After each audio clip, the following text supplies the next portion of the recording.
De la radio a la palabra escrita, un libro reúne a Carlos Pellicer y José Revueltas, David Alfaro Siqueiros, Raquel Tibol y Luis Cardosa y Aragón, Carlos Cruz Diez y Jesús Rafael Soto, Mónica Mayer y Gabriel Orozco. Para reconstruir algo del acontecer cultural de 50 años, Julio César Chara trae el libro Diálogos con escritores y pintores del siglo XX. Quinto volumen de la serie Diálogos Transdisciplinarios. Lo publica el Instituto de Investigaciones Multidisciplinarias de la Universidad Autónoma de Querétaro y Editorial Fontamara. En el programa llamado Controversias, Chara estuvo al frente de los micrófonos de Radio UNAM entre 1972 y 1990.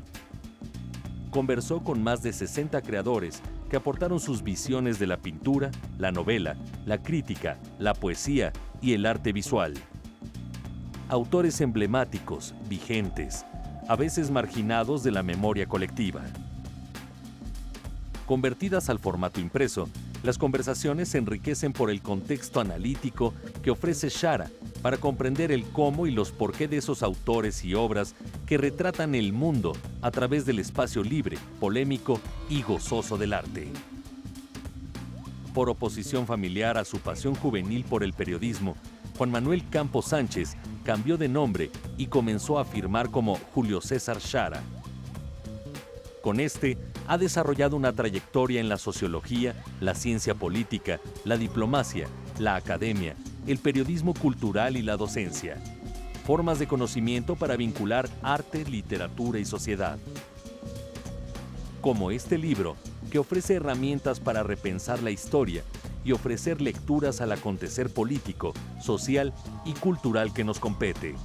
Parte del material fotográfico aquí mostrado integra el archivo del Fondo Reservado de Arte y Literatura Julio César Chara, que será depositado en la Universidad Autónoma de Querétaro.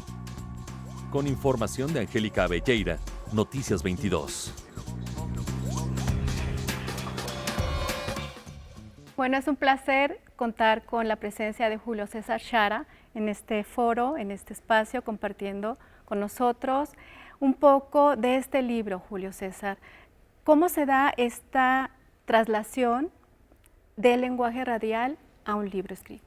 Bueno, primeramente muchas gracias por la invitación a estar en este canal que es la joya de la corona de la comunicación cultural de este país, que es maravillosa. Yo conocí a Huemalsin un día que Pepe Gordon y la Moscona estaban en el noticiero y no llegaron. De repente un chiquito de pelo largo llegó, hizo el noticiero y desde entonces esta emisora ha sido la maravilla, la joya de la corona de la comunicación cultural. Yo hago estudios, investigaciones transdisciplinarias y el único programa en el mundo que hace transdisciplina es el de Pepe Gordon.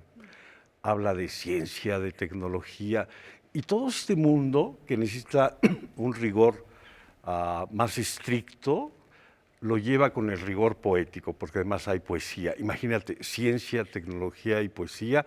Así que esta casa la adoro, la admiro y estoy muy emocionado de poder estar aquí y te agradezco mucho tu invitación. Un placer que estés aquí. Cuéntanos cómo fue esta experiencia de estar en estas controversias. ¿Qué es lo que querías generar con estas pláticas? Mira, fíjate que empecé el programa por invitación de Nancy Cárdenas y Raúl Cosío, que estaba casado con la hija de mi embajador en París, de Silvio Zavala, y lo conocí por Silvio, por el embajador, y me dijo, hazte un programa. Cuando me dijo a quién iba a entrevistar, a Rufino Tamayo, me morí del pánico, espantoso, y llegué, pero bueno, como creo que era un chavo medio simpático, ¿verdad? Imagínate, un chavo de 16, 17 años entrevistando a un genio, ¿no? Y a ver qué se me ocurre. Fue el primer programa y quedó muy bien y quedaron fascinados. Entonces, pues yo me emocioné muchísimo y empecé a hablar con todos los genios en aquella época y fue un aprendizaje continuo, ¿no? De cosas y era todo muy espontáneo, todo era sin las preguntas naivités ingenuas de un chavo preguntándole a los genios y yo creo que eso les encantaba. Y así se fue haciendo el programa. Después me fui a vivir a Europa. En Europa seguí haciendo el programa, lo seguí llevando. Luego me fui, entré al servicio exterior, estuve en Centroamérica y seguí haciéndolo. Y luego entré a la academia y me encontré con los académicos, con los historiadores, que como te decía, son una lata para entrevistar, ¿no? Justino Fernández dice, no sé por qué lo doy la entrevista si yo no creo en las controversias, ¿no? Y muy difíciles. Raquel Tibol, que además habla y habla. Yo no la quería mucho de por sí, desde antes, porque Carlos Pellicer, que fue vecino de mi familia y lo conocí desde muy chico, cuando era acólito en Santa Teresita del Niño Jesús, que era la iglesia que estaba frente a su casa, le ayudaba a hacer el nacimiento.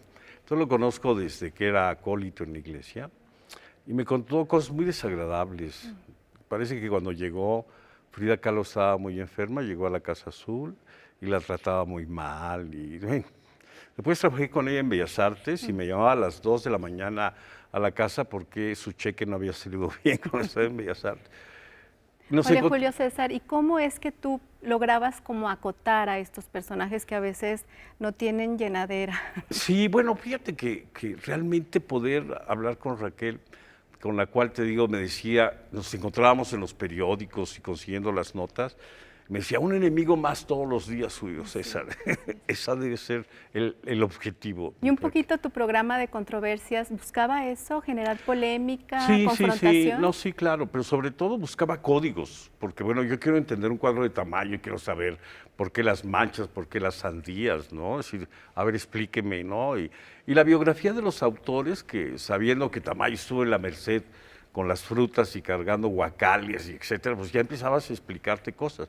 Entonces, desde la visión de una mirada ingenua, quería saber por qué la mancha y por qué el texto de esa manera, por qué la resistencia social, por qué la revolución, ¿no? Claro. Ahora, el llevar esta oralidad de una entrevista radial a llevarla a un libro, a mí lo que me llama la atención de este volumen es el contexto en el que tú pones autores y obras, es decir, es un lenguaje diferente. Cuéntanos un poco esta contextualización que haces. Sí, mira, la sintaxis de la oralidad, que es una maravilla porque es realmente de donde viene toda la historia, la tradición oral. Aquí hay esa tradición oral porque se logró que lo que decían los autores, aunque hubiera reiteraciones, etcétera, se manejaran de esa forma. Es decir, es la transcripción oral de los textos. No es que tú haces una entrevista y la escribes, no, es la transcripción oral. Pero aparte tiene algo muy interesante que te decía. Tú escuchas a Torres Bodet, que era una inteligencia súper lúcida, y ves su texto con una sintaxis impecable, ¿no? Casi como lo estuviera escribiendo, y todo lo que cuenta, y ves a los jóvenes, a Arturo Córdoba, y pues todo está deshilachado.